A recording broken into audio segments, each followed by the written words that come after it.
오늘 아침 하나님께서 우리에게 주시는 말씀은 욥기 38장 1절로 7절까지의 말씀입니다.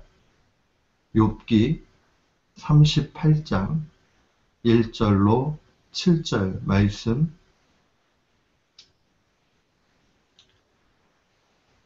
우리 같은 마음으로 1절부터 7절까지 봉독토록 합니다. 때에 여호와께서 폭풍 가운데로서 욥에게 말씀하여 가라사대 무지한 말로 이치를 어둡게 하는 자가 누구냐? 너는 대장부처럼 허리를 묶고 내가 네게 묻는 것을 대답할지니라. 내가 땅에 기초를 놓을 때에 네가 어디 있었느냐? 네가 깨달아 알거든 말할지니라. 누가 그 도량을 정하였었는지, 누가 그 준승을 그 위에 띄었었는지 네가 아느냐? 그 지초는 무엇 위에 세웠으며 그 모퉁이 돌은 누가 놓았었느냐? 그때의 새벽 별들이 함께 노래하며 하나님의 아들들이 다 기쁘게 소리하였었느니라. 아멘. 저는 오늘 본문 말씀 욥기 38장 1절로 7절 말씀을 통해서 하나님의 은혜를 묵상하라 라는 제목으로 주의 말씀을 선포하도록 하겠습니다. 이제 38절로 오게 되면 정말 고대했던 하나님의 답변이 시작이 됩니다. 욥은 하나님이 이 모든 문제에 대해서 대답해 주시기를 간절히 갈망했습니다. 욥기 13장 22절에 보면 그는 하나님을 향해서 이렇게 이야기하죠. 주는 나를 부르소서 내가 대답하리이다. 혹 나로 말씀하게 하옵시고 주는 내게 대답하옵소서. 하나님과 대면하면서 직접 이 문제를 해결하기 원한다라고 그렇게 이야기합니다. 이러한 갈망이 있음에도 불구하고 또 이것은 신앙의 참된 모습임에도 불구하고 하나님은 이 38장까지 침묵하고 계십니다. 그가 13장에 불을 외쳤지만 38장 짧은 시간이 아니었겠죠. 그 긴 시간 동안 침묵하고 계십니다. 왜 그 침묵이 필요했는가? 보면 우리는 대화를 할 때에 한쪽만 준비되어 있다 그러고 그것이 대화가 온전히 되지 않는 것을 보게 됩니다. 욥에게는 자신이 깎여져야 되는 또 하나님의 뜻을 조금 더 잘 받기 위해서 준비되어야 되는 그 시간이 필요했습니다. 그것은 바로 고난의 시간이었고 이 친구들과의 변론의 시간이었고 엘리후의 그 강한 말을 그저 묵묵히 듣고 있어야 되는 시간이었다는 것을 보게 됩니다. 그런 욥기 31장 35절에도 강력하게 자기의 무죄함을 호소하면서 하나님 앞에 외칩니다. 누구든지 나의 변백을 들을지니라. 나의 서명이 여기 있으니 전능자가 내게 대답하기를 원하노라. 결국 자기는 아무 죄를 찾을 수 없기 때문에 오직 하나님께서 전능하신 하나님께서 말씀해 주시기를 원한다라고 그렇게 갈망하고 있습니다. 그의 갈망은 이제 38장에 와서 이루어집니다. 근데 우리가 욥기가 42장까지 있는 것으로 보면 38장의 내용이 후련하게 우리의 마음을 채워주지 못하는 것 보게 됩니다. 이 38장에 오게 되면 전체 내용을 보면서 더 답답함에 빠지게 됩니다. 과연 그러면 어떻게 하라는 것인가? 1절 말씀에 보면 때에 여호와께서 폭풍 가운데로서 욥에게 말씀하여 가라사대 2절 말씀이 참 우리로 하여금 힘들게 만듭니다. 무지한 말로 이치를 어둡게 하는 자가 누구냐?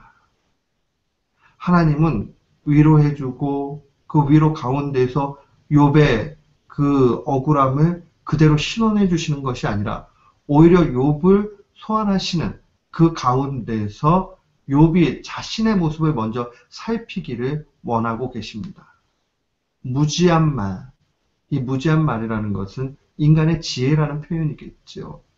다 알 수 없고 이해할 수 없는 한계로 하나님의 이치라는 것은 법칙성을 뛰어넘는 하나님의 역사의 손길, 다른 말로 이야기하면 섭리라고 얘기하죠. 이 섭리를 해석하려는 그 어리석은 자가 누구냐라고 하나님이 말씀하십니다. 인간의 지혜로 하나님의 섭리를 오히려 어둡게 하는 자가 누구냐. 이 말 속에는 이 세 친구와 엘리오 또한 욥을 향해서도 그 정도의 차이는 조금씩 있지만 결국 하나님의 섭리를 그저 자신의 이해의 틀에서 받아들이고자 하는 그 동일한 문제성에 대해서 말씀하고 계십니다. 세 친구와 엘리오는 법칙성으로 해석하려고 하지요. 그리고 하나님의 공의를 잘못 적용하고 있습니다. 욥은 어떻게 합니까? 하나님의 지혜에 대해서 부분적으로 알고 있었지만 그것을 가지고 자기의 정당함을 호소하려는 그러한 모습이 있다는 겁니다. 이러한 모습은 얼마든지 우리의 삶 가운데 나타날 수 있습니다. 이 세 친구와 엘리후의 오류에 대해서는 제가 굳이 설명을 드리지 않아도 얼마든지 그럴 수 있지. 그래, 잘못 적용되면 이렇게 되겠구나 하고 깨달아집니다. 그런데 욥의 경우는 우리는 조금 납득이 안 가기도 합니다.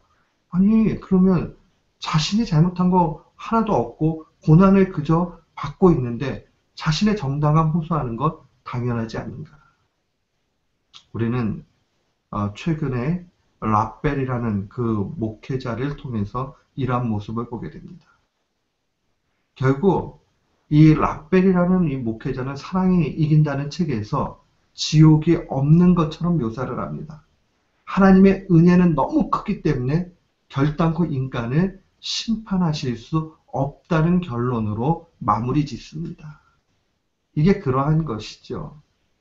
하나님의 그 지혜의 풍성함을 가지고 결국 하나님의 섭리 자체를 다 지워버리는 무지한 말로 이치를 어둡게 만드는 일들이 얼마든지 가능하다는 겁니다.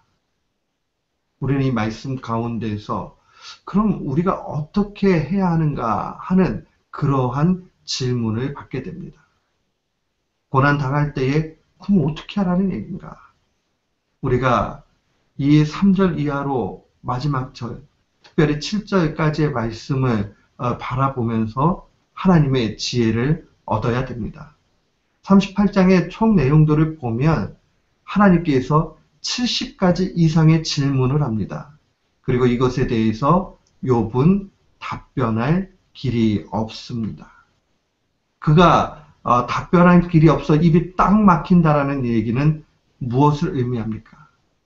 그것은 결국 하나님의 의도는 법칙보다 더 풍성한 섭리 가운데 있음을 보라는 겁니다. 그래서 하나님의 지혜가 법칙을 뛰어넘는 은혜라는 것을 깨달으라는 겁니다. 이것을 우리의 현실에 좀 적용해 볼 필요가 있습니다. 우리가 잘못하면 죄를 지으면 하나님이 책망하시죠. 그게 법칙에 딱 맞는 겁니다. 그런데 하나님은 법칙에 맞지 않게 용서해 주시죠. 한번 잘 생각해 보세요. 어떠한 법칙성에 의해서 우리는 이렇게 돼야 된다라고 따지지만 우리가 살아가는 것은 법칙성에 의해서 가는 것이 아니라 은혜로 말미암아 살아가게 된다는 것을 분명히 봅니다. 많은 사람들은 하나님 납득이 안 가. 그 법칙성에 어긋났다는 거죠. 그러면서 하나님 나한테 왜 이렇게 큰 고난을 주시지? 라고 그렇게 말씀하십니다. 근데 그런 말 가운데서 결국 더 많이 봐야 되는 것은 하나님의 은혜가 얼마나 큰가 하는 것입니다. 오늘 본문의 3절 말씀으로 한번 가보십시오. 너는 대장부처럼 허리를 묶고 내가 네게 묻는 것을 대답할지니라. 하나님은 다른 말씀을 안 하시고 오히려 욥을 향해서 실제적인 대면을 합니다. 그래, 너 나랑 이야기하고 싶다고 했지? 그럼 내가 묻는 것 한번 대답해봐라. 여기서 대장부처럼 허리를 묶는다라는 말은 진리의 말씀으로 무장하는 것을 의미합니다. 에베소서 6장 14절 말씀은 이것을 잘 설명을 합니다. 우리 개역성경 번역이 조금 한자어로 되어 있기 때문에 좀 더 쉬운 말로 번역을 하면 이렇게 되어져 있습니다. 그러므로 여러분은 진리의 허리띠로 허리를 동이고 정의의 가슴마디로 가슴을 가리고 버티어 서십시오. 여기서 진리의 허리띠로 허리를 동인다라는 말은 전투할 때의 챕인데 그 진리라는 것은 하나님의 말씀을 이야기합니다. 하나님의 말씀을 가지고 하나님의 지혜로 네가 한번 답해봐라 하는 겁니다. 그 하나님의 지혜로 답해보면 결국 하나님의 질문에 아무 답변도 할 것이 없다는 것을 발견합니다. 하나님이 물어보시죠. 네가 땅에 기초를 놓을 때에 너 어디 있었느냐? 네가 깨달아 알았거든 말할지니라. 결국 창조의 섭리를 바라봐도 우리가 답변할 것이 없고 은혜의 도량 가운데 가도 아무런 이야기할 것이 없다는 겁니다. 누가 그 도량을 정했는지, 누가 그 준승이라는 것은 이 경사가 진 것을 얼마만큼 경사졌느냐 알아보기 위해서 이렇게 만들어 놓는 기준 그 줄을 이야기합니다. 먹줄이라고 얘기하죠. 그 기준 먹줄을 누가 띄었는지 네가 아느냐? 그 주초는 파운데이션이죠. 무엇 위에 세웠으며 그 모퉁이 돌은 누가 놓았었느냐? 그때 새벽별들이 함께 노래하며 그 하나님의 창조를 바라보고 같이 노래하며 하나님의 아들들, 천사를 의미합니다. 천사들이 다 기쁘게 소리하였느니라. 찬양했다는 얘기죠. 다 기뻐서 그렇게 했을 때 너 그거 봤니? 라고 물으시는 겁니다. 할 말이 없죠. 제한적인 인간이 하나님을 향해서 뭘 이야기할 수 있겠는가? 결국 이 본문의 말씀 38장 전체가 우리에게 요구하는 것은 우리가 은혜를 묵상하면서 잠잠히 가야 되는 것을 알려줍니다. 은혜에 대한 묵상이 없어지면 신앙은 불평으로 나가게 됩니다. 은혜에 대한 묵상. 로마서 8장 28절에 보면 우리가 알거니와 하나님을 사랑하는 자 곧 그 뜻대로 부르심을 입은 자들에게는 모든 것이 합력하여 선을 이룬다. 결국 좋은 일이든 나쁜 일이든 억울한 일이든 법칙에 맞는 일이든 법칙을 초월한 일이든 그것이 다 합쳐져서 하나님의 선, 다른 말로 이야기하면 섭리 가운데 이루어진다는 겁니다. 우리가 고난당할 때에 그 고난에 대해서 너무 힘들고 어떨 때는 왜 이런 일이 있는가 알 길이 없지만은 그러나 하나님이 베풀어 주신 은혜를 바라보며 하나님의 지혜의 풍성함을 우리가 헤아릴 수 없기 때문에 그 은혜를 갈망하면서 나가는 것이 필요합니다. 13장의 요구가 38장에 와서 이루어지는 그 시간 가운데 욥은 정말 긴 시간의 고난을 보냅니다. 근데 그 긴 시간의 고난은 헛된 시간이 아니었습니다. 욥의 신앙이 성장하고 있는 은혜의 묵상 가운데로 점점 들어가는 시간이었다는 것을 놓치지 말아야 됩니다. 그는 처음에 하나님 앞에 위대한 신앙 고백을 하죠. 적용 없는 신앙 고백. 왜 그런 이야기 합니까? 그도 법칙성 속에 있었거든요. 자, 이거 신앙으로 잘 이기면서 그래 주신 분도 하나님이시고 취하신 분도 주님이시니까 됐다. 이렇게 고백하면 이 고난이 금방 끝날 거라고 생각했습니다. 인과응보의 신앙 가운데 있었지요. 그러나 결론은 어떻습니까? 고난이 더해집니다. 3장에 와서 보니까 생일을 저주하고 나중에는 죽기를 간청합니다. 그사 깨닫지요. 아, 이게 전부 다가 아니구나. 이제 하나님 앞으로 가야 되겠다. 하나님의 대답 듣기를 원합니다. 그러면서 친구들과의 변론이 점점 끝나면서 침묵으로 가기 시작을 합니다. 그리고 맨 마지막에 가면 그가 하나님의 은혜의 크신 차원을 보게 되는 겁니다. 사랑하는 성도 여러분, 고난은 우리를 성숙하게 만듭니다. 힘든 일이지만 은혜를 묵상하면서 묵묵히 나아가야 됩니다. 이것은 우리의 삶에 적용돼야 될 진리입니다. 쉬운 일이 아니에요. 그러나 하나님 앞에 맡기고 하나님의 은혜 차원을 갈망하고 나아가게 될 때 하나님은 크신 열매를 주시게 됩니다.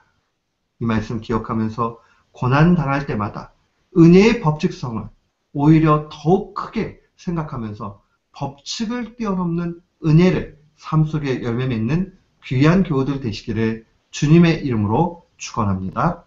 아멘.